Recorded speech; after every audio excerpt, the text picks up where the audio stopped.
The Raven by Edgar Allan Poe. Once upon a midnight dreary, while I pondered, weak and weary, over many a quaint and curious volume of forgotten lore, while I nodded, nearly napping, suddenly there came a tapping, as of someone gently rapping at my chamber door. "'Tis some visitor," I muttered, tapping at my chamber door, only this and nothing more. Distinctly I remember, it was in the bleak December, and each separate dying ember wrought its ghost upon the floor. Eagerly I wished the morrow, vainly I had sought to borrow from my books surcease of sorrow for the lost Lenore, for the rare and radiant maiden whom the angels name Lenore, nameless here forevermore. And the silken, sad, uncertain rustling of each purple curtain thrilled me, filled me with fantastic terrors never felt before, so that now, to still the beating of my heart, I stood repeating, "'Tis some visitor entreating entrance at my chamber door, some late visitor entreating entrance at my chamber door. This it is, and nothing more." Presently my soul grew stronger, hesitating then no longer. "Sir," said I, "or madam, truly your forgiveness I implore. But the fact is I was napping, and so gently you came rapping, and so faintly you came tapping at my chamber door, that I scarce was sure I heard you. Here I open wide the door, darkness there, and nothing more." Deep into that darkness peering, long I stood there, wondering, fearing, doubting, dreaming dreams no mortal ever dared to dream before. But the silence was unbroken, and the stillness gave no token, and the only word there spoken was the whispered word Lenore. This I whispered, and an echo murmured back the word Lenore, merely this and nothing more. Back into the chamber turning, all my soul within me burning, soon again I heard a tapping, somewhat louder than before. "Surely," said I, "surely, that is something at my window lattice. Let me see then what thereat is, and this mystery explore. Let my heart be still a moment and this mystery explore. 'Tis the wind and nothing more." Open here I flung the shutter, when with many a flirt and flutter, in there stepped a stately raven of the saintly days of yore. Not the least obeisance made he, not a minute stopped or stayed he, but with mien of lord or lady, perched above my chamber door. Perched upon a bust of Pallas, just above my chamber door, perched and sat, and nothing more. Then this ebony bird beguiling my sad fancy into smiling, by the grave and stern decorum of the countenance it wore. "Though thy crest be shorn and shaven, thou," I said, "art sure no craven, ghastly grim and ancient raven, wandering from the nightly shore. Tell me what thy lordly name is, on the night's Plutonian shore." Quoth the raven, "Nevermore." Much I marveled this ungainly fowl to hear discourse so plainly, though its answer little meaning, little relevancy bore.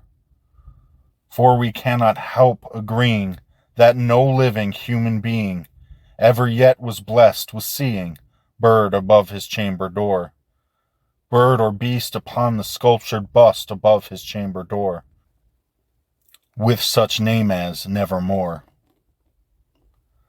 But the raven, sitting lonely on the placid bust, spoke only that one word, as if his soul in that one word he did outpour.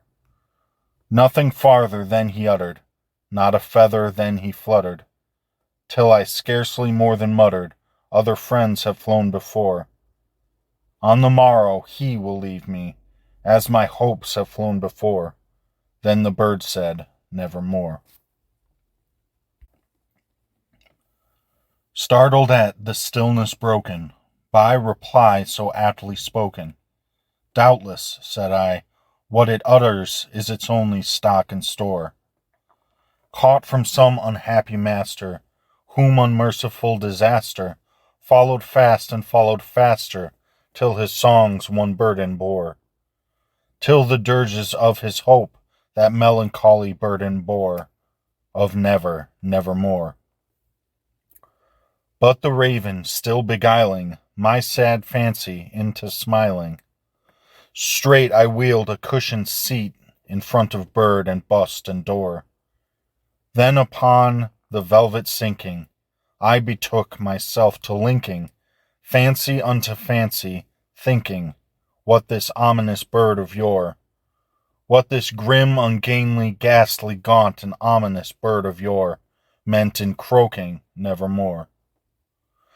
This I sat engaged in guessing, but no syllable expressing, to the fowl whose fiery eyes now burned into my bosom's core. This and more I sat divining, with my head at ease reclining, on the cushion's velvet lining that the lamplight gloated o'er, but whose velvet violet lining, with the lamplight gloating o'er, she shall press, nevermore. Then, methought, the air grew denser, perfumed from an unseen censer, swung by seraphim, whose footfalls tinkled on the tufted floor. Wretch, I cried, thy God hath lent thee, by these angels he hath sent thee, respite, respite and nepenthe, from thy memories of Lenore. Quaff, oh quaff this kind nepenthe, and forget this lost Lenore. Quoth the raven, nevermore. Prophet, said I, thing of evil, prophet still, if bird or devil, whether tempter sent, or whether tempest tossed thee here ashore. Desolate yet all undaunted, on this desert land enchanted, on this home by horror haunted, tell me truly, I implore, is there balm in Gilead? Tell me, I implore. Quoth the raven, nevermore. Prophet, said I, thing of evil, prophet still, if bird or devil, by that heaven that bends above us, by that God we both adore. Tell this soul with sorrow laden, if within the distant Aidenn it shall clasp a sainted maiden, whom the angels name Lenore, clasp a rare and radiant maiden, whom the angels name Lenore. Quoth the raven, nevermore. Be that word our sign of parting, bird or fiend, I shrieked upstarting. Get thee back into the tempest and the night's Plutonian shore. Leave no black plume as a token of that lie thy soul has spoken. Leave my loneliness unbroken, quit the bust above my door. Take thy beak from out my heart, and take thy form from off my door. Quoth the raven, nevermore. And the raven, never flitting, still is sitting, on the pallid bust of Pallas, just above my chamber door. And his eyes have all the seeming of a demon's that is dreaming, and the lamplight o'er him streaming throws his shadow on the floor. And my soul from out that shadow that lies floating on the floor shall be lifted nevermore.